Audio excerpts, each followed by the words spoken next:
Gold trusted gold buyers మీరు తాకట్టు పెట్టిన బంగారాన్ని విడిపించి ఈ రోజు ఉన్న మార్కెట్ ధరకు కొనబడను. నమస్కారం, welcome to I dream health talks with Vijitha కార్యక్రమానికి స్వాగతం. ప్రస్తుతం మనతో పాటు ఉన్నారు general consultant doctor V Aditya Ranganath గారు. ఇప్పుడు వారితో మాట్లాడేద్దాం. నమస్తే అండి. నమస్తే అండి. ఎలా ఉన్నారు? బాగున్నాను మ్యామ్, థ్యాంక్ యూ.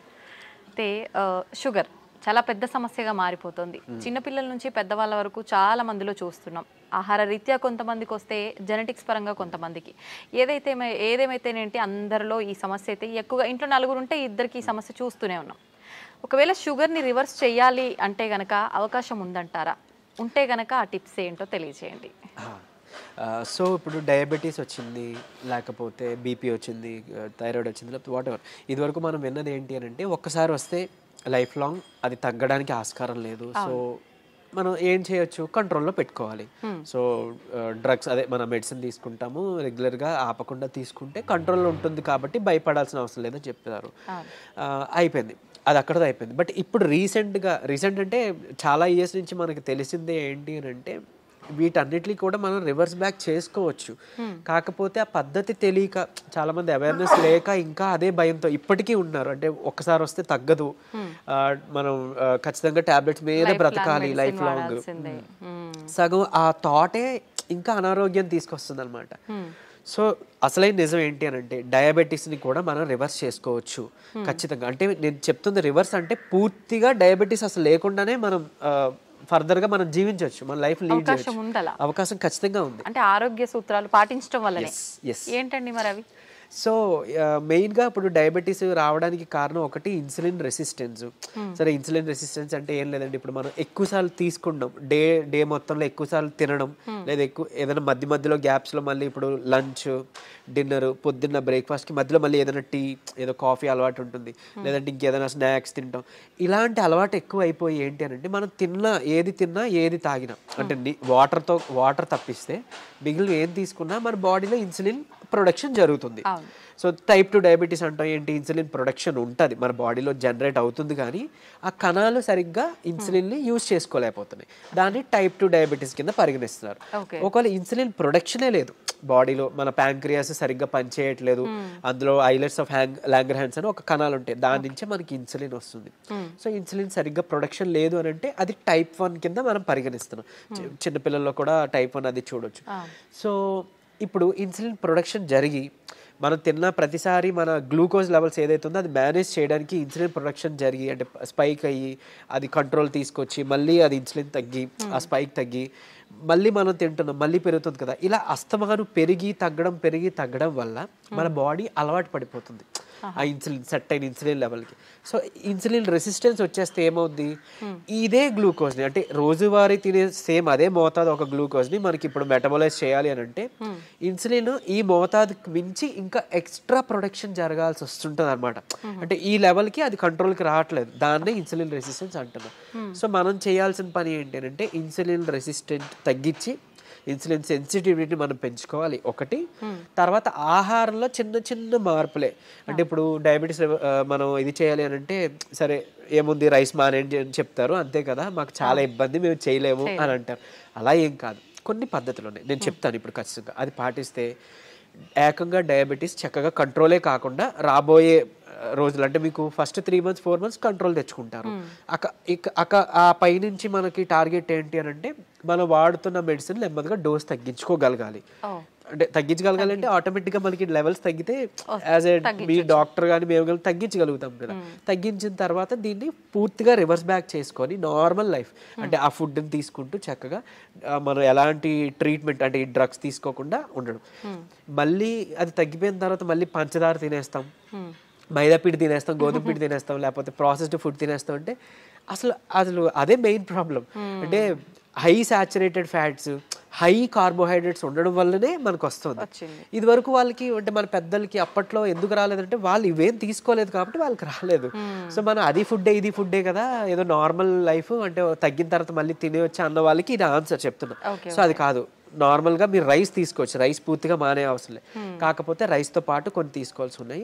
సో చూడండి సింపుల్ టెక్నిక్, హై కార్బోహైడ్రేట్స్ తీసుకోకూడదు, హై కాంప్లెక్స్ కార్బోహైడ్రేట్స్ తీసుకోకూడదు, తర్వాత హై సాచురేటెడ్ ఫ్యాట్స్ తీసుకోకూడదు. సో ఇవి తప్పిస్తే మరి మిగిలిన ఆప్షన్ ఏంటి? కొంతమంది ఇక్కడ ఏం చేస్తారంటే కార్బోహైడ్రేట్స్ తీసుకోకూడదు అన్నారు కాబట్టి పూర్తిగా కార్బోహైడ్రేట్స్ని తగ్గించేస్తున్నారు, అంటే నో కార్బోహైడ్రేట్ ఫుడ్ అంటారు, అలా వెళ్ళిపోతున్నారు, కీటో డైట్స్ అని. అలా వద్దు. అలా అయితే ఏమవుతుందంటే మనకి ఇన్ని సంవత్సరాలు లేదా ఇన్ని జనరేషన్స్గా మనకి బాడీకి కార్బోహైడ్రేట్స్ అలవాటు, సో దాని డైజెషన్ అలవాటు. సో అక్కడ నుంచి మళ్ళీ అది బ్రేక్ డౌన్ అయ్యి గ్లూకోజ్ కింద మనకి కన్వర్ట్ అవుతుంది, మనకి శక్తిని ఇస్తుంది, బాగుంది. మీరు తినడం మానేస్తే ఒకటి మీకు కూడా బాడీకి అది కొత్తది ఏంటంటే కార్బోహైడ్రేట్స్ అసలు అది డైజెషన్ చేసే ఒక పద్ధతే మర్చిపోద్ది మన బాడీ. సో రేపు పొద్దున్న నార్మల్ సింపుల్గా కార్బోహైడ్రేట్స్ తీసుకున్నా దానికి చాలా కష్టపడాల్సి వస్తుంది. అండ్ ఈవెన్ ఒకవేళ జెనెటికల్గా నెక్స్ట్ జనరేషన్స్ పాస్ అయిన అయింది అనుకోండి, అది ఇంకా ఇబ్బందిగా, అంటే నార్మల్ అన్నమే మనం అరాయించుకోలేకపోవచ్చు, లేకపోతే నార్మల్ సమోసానే ఎంజాయ్ చేయలేకపోవచ్చు మనం. సో అట్లా సో సరే ఓకే, హై కార్బ్స్ అంటే తెలుసు, ఈ రైస్ నార్మల్గా తీసుకునేవి, ఈ రైసు తర్వాత ఈ మైదా గోధుమ పిండి ఇవన్నీ తినమని చెప్తుంటారు, అంటే రైస్ని తగ్గించి మైదా గోధుమ పిండి తినమని అంటారు కదా. సో అది కూడా రిఫైన్డ్ తీసుకుంటే, పంచదార లేకపోతే గోధుమ పిండి ఇవన్నీ రిఫైన్డ్ ఫ్లోర్ బయట కొని తెచ్చుకుంటే అది కూడా మళ్ళీ మనకు ప్రాబ్లమే. సో మనం మిల్లులో వెళ్ళి ఆడించుకుందాం, అంటే డైరెక్ట్గా వెళ్ళి మనం గోధుమలు అలాగా గోధుమలు, దానికి జొన్నలు యాడ్ చేయొచ్చు, రాగులు యాడ్ చేయొచ్చు, సోళ్ళు అంటాం కదా, సో అలా రాగి మాల్ట్లో తీసుకునే రాగులు అవన్నీ యాడ్ చేసి దాంతో మనం రొట్టిలానో లేకపోతే మిల్లెట్స్ ఏమైనా దానికి యాడ్ చేసి, కినోవా అని ఇప్పుడు వస్తుంది, సరే అంత అఫోర్డ్ చేయలేదు అన్న వాళ్ళకి పోనీ మనకి ఏమంటారు సామెలు, అరికిలు, గంటలు అలాంటివన్నీ తక్కువ రేట్కే వస్తుంటాయి కదా, అలాంటివి ఇంక్లూడ్ చేసుకోవచ్చు. పూర్తిగా రైస్ మానేమని నేను చెప్పట్లేదు, రైస్తో పాటు ఇది తీసుకోండి. సరే ఇదంతా కాదులేండి, ఓన్లీ రైస్ నాకు కర్రీ మాత్రం అలవాటు ఉంది, పోనీ ఇంకేదైనా సింపుల్గా చెప్పండి అని అంటే ఉంది ఒక పద్ధతి. మనకి ఇప్పుడు ఇన్సులిన్ రెసిస్టెన్స్ అని మాట్లాడుకున్నామే, HbA1c మీ అందరికీ తెలుసు, 3 నెలల యావరేజ్ తీస్తే మనకి ఎంత ఉంది అనే దాని మీద మన డయాబెటీస్ ఉందా లేదా, కంట్రోల్లో ఉందా లేదా అని తెలుస్తుంది. సో దాన్ని మనం కంట్రోల్ పెట్టడానికే కదా ఇప్పుడు అన్నీ చెప్తున్నాం, మన ఇన్సులిన్ వాడాలన్నా లేకపోతే ఈ మెట్ఫార్మిన్ మన డయాబెటీస్ డ్రగ్స్ వాడాలంటే కూడా మనకు అలానే దేవుడు కూడా ఇచ్చిన ఆహారంలో ఈ పని చేసే ఉన్నాయి. ఏంటి అని అంటే ఒకటి కీరా దోసకాయలు, తర్వాత పంకిన్ సీడ్స్ గుమ్మడి గింజలు, తర్వాత పాలకూర. వీటిలో ఏంటంటే పాలకూరలో తర్వాత పంకిన్ సీడ్స్లో వైటమిన్ ఈ ఉంటుంది, అది మీ HbA1cని చక్కగా కంట్రోల్ తీసుకొస్తుంది. అండ్ ఇప్పుడు చెప్పిన ఆహార పదార్థాల్లో మీకు ఇన్సులిన్ రెసిస్టెన్స్ని తగ్గించి సెన్సిటివిటీని పెంచే ఉంటాయి. సో ఇప్పుడు సరే కొంత లిస్ట్ చెప్తాను చూడండి. మష్రూమ్స్ బాగా అదే మన ఉడకబెట్టిన గుడ్లు ఫుల్గా విత్ సొనతో పాటు తీసుకోవాలి, అది కొలెస్ట్రాల్ కాదు, మంచి కొలెస్ట్రాల్ తీసుకోండి. సో తర్వాత నెయ్యి, తర్వాత మన కీరా దోసకాయలు, తర్వాత ఓట్స్, గ్రీన్ పీస్ అదే మన పచ్చి బఠానీలు, తర్వాత రాజ్మా, కిడ్నీ బీన్స్ అంటాం రాజ్మా, అలానే మిగిలిన బీన్స్ కూడా చక్కగా మిగిలిన రకాల బీన్స్, చిక్కుళ్ళు బీన్స్ ఇట్లాంటివన్నీ తీసుకుంటే కనుక ఇవన్నీ కూడా మీ ఇన్సులిన్ రెసిస్టెన్స్ని తగ్గించినవే. సో మీ ఇష్టం, గుడ్లు ఇప్పుడు ఆమ్లెట్ రూపంలో తీసుకోండి, నిద్రకి పనికి వస్తుంది ఆమ్లెట్, ప్లస్ దీనికి కూడా హెల్ప్ అవుతుంది. సో ఈ ఫుడ్ని మీరు కంపల్సరీగా క్యాబేజీ, కాలీఫ్లవరు, సో బ్రాకోలీ కానీ ఇలాంటి ఇవన్నీ కూడా మీ ఫుడ్ డైలీ ఫుడ్లో ఏదో ఒక రూపంలో ఇంక్లూడ్ చేసుకోండి. ఏదో ఒక్క పదార్థమైనా అట్లీస్ట్ కర్రీ, మనం అది వదిలేసి మిగిలినవేమో తీసుకున్నామంటే మళ్ళీ కంట్రోల్కి రాదు, మీ అందరికీ తెలిసిందే. చాలామంది ఎక్కువ పాలకూర కూడా తినరు, సో అట్లా. లేదంటే మునగాకు ఉంది, సో మునగాకును కూడా మీరు పౌడర్ రూపంలో చేసుకోవచ్చు, ఎండబెట్టేసి చక్కగా పౌడర్ చేసుకొని ఒక చెంచా యాడ్ చేసుకోండి ఒక ముద్దకి, అన్నంతో పాటు రైస్తో తీసుకోవచ్చు, హాట్ వాటర్లో కూడా తీసుకోవచ్చు, మజ్జిగలో కలిపి తీసుకోవచ్చు. ఇది ఒక మనిషికి డైలీ లిమిట్ ఒక చెంచా. సో అట్లా అని ఇప్పుడు ఏం చేస్తారంటే కొంతమంది ఏదైనా రసం, చారు దాంట్లో కలిపేస్తారు, బట్ అది కలిపేస్తే అంటే ఇంట్లో 3 members 4 members ఉంటే అందులో ఎవరికి ఎంత వెళ్ళేది తెలియదు కదా. సో డైరెక్ట్గా మీరు కలుపుకోవడం బెటర్, ఏదర్ వాటర్లోనో మజ్జిగలోనో లేదా మీ అన్నం గిన్నెలోనో. ఇంకోటి అన్నము, ఇప్పుడు అలానే అదే అన్నము కూర తినే ముందుగా 1 కప్పు కీరా దోసకాయ తీసుకోండి, లేదా బీన్స్, మొలకలు తీసుకోండి చక్కగా, ఇవన్నీ మీకు హెల్ప్ అవుతుంది. లేదంటే మన దాలిమ్మ గింజలు 1 కప్ పెట్టుకోవచ్చు, పెట్టి ముందు అది తిని తర్వాత అన్నము కూర మనం తీసుకుందాం. అలానే అన్నం తినే ముందు, టిఫిన్ తినే ముందు, నైట్ డిన్నర్ చేసే ముందు ఏం చేయొచ్చు అనంటే కొంచెం పెప్పర్ అంటే మన మిరియాల పొడి 1 చిటికెడు తీసుకొని నిమ్మరసం యాడ్ చేసి కొంచెం గోరువెచ్చని నీటిలో ఒక కప్పు లేదా 1 గ్లాసు గోరువెచ్చని నీటిలో కలిపి తాగేసేయండి. ఎందుకు అనంటే ఇప్పుడు ఈ పెప్పర్లో ఉండే పైపరిన్ అనేది మన ఏమంటారు యాక్టివ్ ఇంగ్రీడియంట్, మెడిసినల్ వాల్యూ ఉండే ఇంగ్రీడియంట్. ఇది మన లివర్లో, ప్యాంక్రియాస్లో అదే ఎక్కడి నుంచి అయితే ఇన్సులిన్ వస్తుందో అందులో అక్కడ డైజెషన్ ఎంజైమ్స్ని వాటిని కూడా మంచిగా ఇది ఏమంటారు మెటబాలైజ్ చేస్తుంది. కరెక్ట్గా మెటబాలిజం బాగా జరిగి ఎంజైమ్స్ అన్ని మంచిగా ఫంక్షన్ అయ్యేలా చేస్తుంది. సో తర్వాత ఇంకొకటి మోర్ ఓవర్ ఈ ఏవైతే కాంప్లెక్స్ కార్బోహైడ్రేట్స్ మన హై కార్బ్స్ అన్నాం కదా దాన్ని బాగా కరెక్ట్గా డైజెషన్ జరిగేలాగా మెటబాలైజ్ అయ్యేలాగా ఇది హెల్ప్ చేస్తుంది. అండ్ ఈవెన్ మన పోషకాలు ఏవైతే ఉన్నాయో ఆకుకూరలోనో లేకపోతే మనం తీసుకునే ఫుడ్లోనో అవి మన వంట పట్టడం అంటాం కదా మన అబ్జార్ప్షన్ అవి అబ్జార్బ్ చేయడానికి ఈ పైపర్ ఈ పెప్పర్ మన మిరియాలు పొడి చాలా బాగా హెల్ప్ చేస్తుంది. సో ఈ రూపంలో తీసుకున్నారనుకోండి మీరు తిన్న తర్వాత పెరిగే షుగర్ లెవెల్స్ కంట్రోల్కి వస్తాయి అండ్ ఈవెన్ మనకి లోపల ఫంక్షనింగ్ బాగా మెరుగుపడుతుంది. ఇకపోతే డయాబెటీస్ రివర్సల్ గురించి వద్దాం. సో నేను ఇప్పుడు చెప్పింది 3 to 4 months చేస్తే ఖచ్చితంగా మీ షుగర్ లెవెల్స్లో చాలా వరకు మీకు తగ్గడం మీరే గమనించుకుంటారు.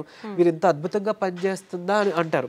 ఎందుకనంటే చాలా మందికి ఒకటి ఉండిపోయింది సైకలాజికల్గా అంటే drugs like what ever medicine మాత్రమే మెడిసిన్, ఫుడ్ అంటే జస్ట్ ఆహారం మాత్రమే.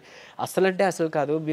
మీకు గుర్తుండుంటే ఎప్పుడైనా మీ నాన్నమ్మలు అమ్మమ్మలు మీకు ఎప్పుడైనా పొట్టనొప్పి వచ్చింది అని అంటే ఏదైనా వాము కొంచెం సాల్ట్ కలిపిస్తే వెంటనే తగ్గడం మనం గమనించి ఉంటాం. లేదంటే మెంతులు మింగేసి తాగేయండి వాటర్ అంటాం. అవన్నీ ఎందుకు పనిచేస్తున్నాయి? ఇప్పుడు యాంటాసిడ్స్ ఏవో వెళ్ళి పరగడుపున మాత్రలు మనం పైకి వెళ్ళి తెచ్చుకొని వేసుకుంటున్నాం. అవేం అవసరం లేకుండా వాళ్ళు బతికారు కదా. ఎలా బతికారు? ఇలానే. ఇవన్నీ ఫుడ్డే మెడిసిన్. ఎగ్జాక్ట్లీ మనకి ఏదైనా అనారోగ్యం వస్తుంటే మెడికల్ షాప్ కి మనం బయటకు వెళ్ళొద్దు, మన కిచెన్ లోకి వెళ్ళాలన్నమాట. యాక్చువల్గా పోపుల డబ్బాలే మనకి డ్రగ్ ఇది అన్నట్లు స్టోర్ అన్నట్టు. సో ఖచ్చితంగా ఇది వర్క్ అవుతుంది. అండ్ మోర్ ఓవర్ అంటే ఇప్పుడు మన బెర్రీస్ నుంచి ప్లాంట్స్ నుంచి ఎక్స్ట్రాక్ట్ చేసిన బెర్బరిన్ అనేది ఒక సప్లిమెంట్ ఉంటుంది ఆబ్వియస్లీ. సరే అది అందరూ వాడాల్సిన అవసరం లేదు కానీ ఒక బూస్టప్ కింద పనికి వస్తుంది. అంటే ఎలా అయితే మనకి డయాబెటీస్ని మనకి తగ్గించడానికి మెట్ఫార్మిన్ అనే ఒక మెడిసిన్ తీసుకుంటున్నామో సేమ్ ఇది కూడా అదే పనిచేస్తుంది. కానీ బట్ మెట్ఫార్మిన్తో వచ్చే వైటమిన్ B12 డెఫిషియన్సీ ఇందులో లేదు, ఈ బెర్బరిన్లో లేదు. సరే ఓకే అవైలబుల్ ఉన్న వాళ్ళు వాడుకుంటారు, అందరూ ఇది వాడాలని రూల్ లేదు. కానీ బట్ ఈ సింపుల్ టిప్స్ పాటించండి. ఇది ఒకటి. తర్వాత ఖచ్చితంగా ఒక 5 minutes వాకింగ్ ఉంటే చాలు. 5 minutes వాకింగ్ అంటే తిన్న తర్వాత ఒక 10 నిమిషాలు అలా 5 minutes వాకింగ్ చేస్తే చాలు. మీ ఆఫీస్ ఏరియా, మీ బెడ్రూమ్, మీ హాల్ ఎక్కడైనా ఆయాసం రావాలి, చెమటలు పట్టాలి, ఇట్లానే వాకింగ్ చేస్తేనే మనకి వర్కౌట్ అయినట్టు అని అస్సలు కాదు. బాడీ మూమెంట్ ఉండాలి. సో అది చేసుకుంటే చాలు డయాబెటీస్ మనకి తగ్గుతుంది. రివర్స్కి చెప్పుకున్న ఇందాక ఇంగ్రీడియంట్స్ ఉన్నాయి కదా, పంకిన్ సీడ్స్ అవ్వచ్చు, మన HbA1c కంట్రోల్ చేసి ఇన్సులిన్ సెన్సిటివిటీ పెంచేవి, ఇవి మీరు చేసుకుంటే 3 to 4 months ఖచ్చితంగా రివర్స్ అయిపోతుంది. ఇప్పుడు చాలా మంది మనం చూస్తూ ఉంటామండి, జామకాయ ఆకులు, లేత చిగుర్లు అని చెప్పి, లేదు అంటే తిప్పతీగ అని చెప్పి, ఇలాంటి కొన్ని ఆకులతో వేణిల్లో వేసి మరిగించిన వాటర్ తాగుతుంటారు షుగర్ ఉన్న వాళ్ళు. ఇది వర్క్ అవుతుంది అంటారా? యాక్చువల్గా ఇప్పుడు జామాకులు ఉన్నాయి కదా, లేత తీసుకొని ఒక 4 ఆకులు మనం వేడి నీటిలో వేసి మరిగించి కషాయంలా తీసుకొని ఉదయం సాయంత్రం లేదా ఒక పూట అట్లీస్ట్ పరగడుపునైనా కానీ తాగితే కనుక అమోఘంగా ఆ రోజే పెరిగిన షుగర్ లెవెల్స్ తగ్గిపోయాయి. సో నేను ప్రీవియస్ వీడియోలో జామాకులు కషాయం గురించి చెప్పినప్పుడు చాలా మంది ఫోన్ చేసి అంటే ట్రై చేసి చక్కగా ఫస్ట్ నమ్మారు, ట్రై చేశారు. చేసి ఒక 2 daysలో వాళ్ళు ఫోన్ చేసి సార్ అంటే మాకు 1 day 2 dayలోనే ఇంత బాగా పనిచేస్తుంది, కంటిన్యూ చేయొచ్చు అంటారా, ఎక్కువ కాలం అన్నారు. బేసిక్గా చేయొచ్చండి, చేసుకోండి అని చెప్పారు. సో ఈవెన్ అది వాళ్ళకి ఏంటంటే డయాబెటీస్ ఎక్కువ, షుగర్ లెవెల్స్ ఎక్కువ ఉండడం వల్ల కొంతమందికి నిస్సత్తువ నీరసంగా ఉంటుంది కదా, దాన్ని కూడా ఇది మనకి జామాకులు బాగా హెల్ప్ అవుతుంది.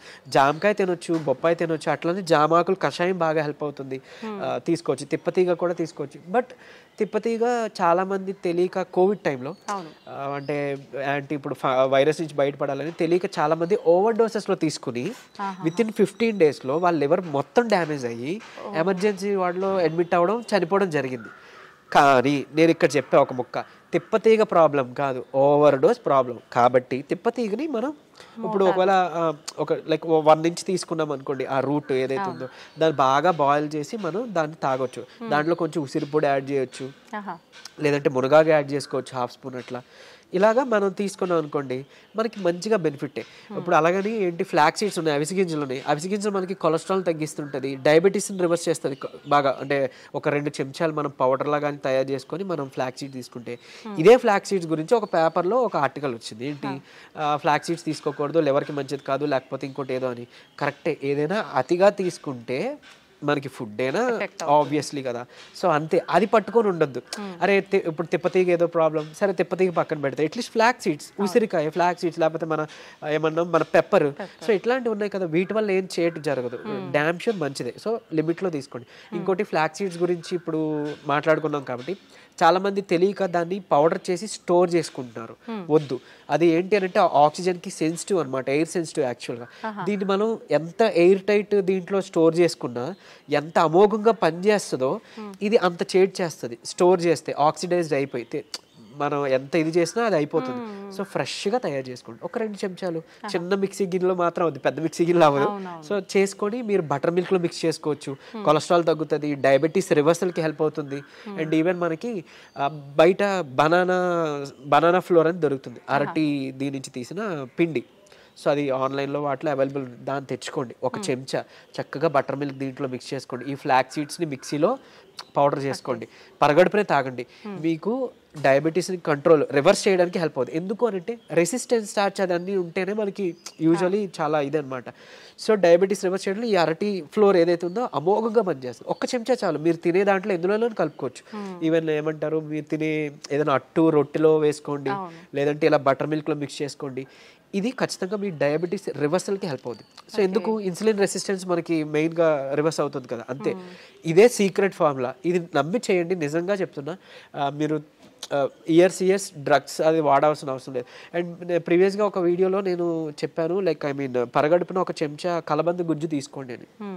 అది నేను ఎక్కడో మెడికల్ క్యాంప్కి వెళ్ళినప్పుడు ఒక ఆవిడ నా వీడియో చూసారంట, ఆవిడ కంట్రోల్ అయింది. సో మీరు ఇదివరకు వాడేవారు కదండి ట్యాబ్లెట్, ఈ నెల చాలా వరకు తగ్గింది. ఏం చేశారంటే, మీ వీడియో చూసాను సార్, యాక్చువల్గా కలబంద గుజ్జు చెప్పారు, పరగడుపును తీసుకోవడం మొదలు పెట్టాను, నాకు ట్యాబ్లెట్ తగ్గిపోయింది, సగానికి సగం డోస్ తగ్గిపోయింది. And with in next 2nd or 3rd monthలో ఆవిడకి పూర్తిగా నేను ఆపేశాను, ట్యాబ్లెట్ తీసుకోవాల్సిన అవసరం లేదు, ఆవిడకి డౌన్ అయిపోతుంది. సో అంత బాగా పనిచేస్తాయి మనకి దేవుడు ఇచ్చిన ఇవన్నీ మెడిసిన్సే. సో ఇందులో చెప్పింది ఏదైనా వాడుకోండి. మీకు ఏం పని చేస్తుందో కమెంట్లో చెప్పండి. సో మిగిలిన వాళ్ళకి ఇన్స్పైరింగ్గా ఉంటుంది. అండ్ ఏది పని చేయలేదో లైక్ నాకు తెలిసినప్పుడు నేను సజెస్ట్ చేయగలుగుతాను మీకు ఆల్టర్నేట్గా. ఓకే, థ్యాంక్ యూ అండి. నిజంగా చాలా యూస్ఫుల్ టిప్స్ అనేది తెలియజేయడం జరిగింది. నమస్తే.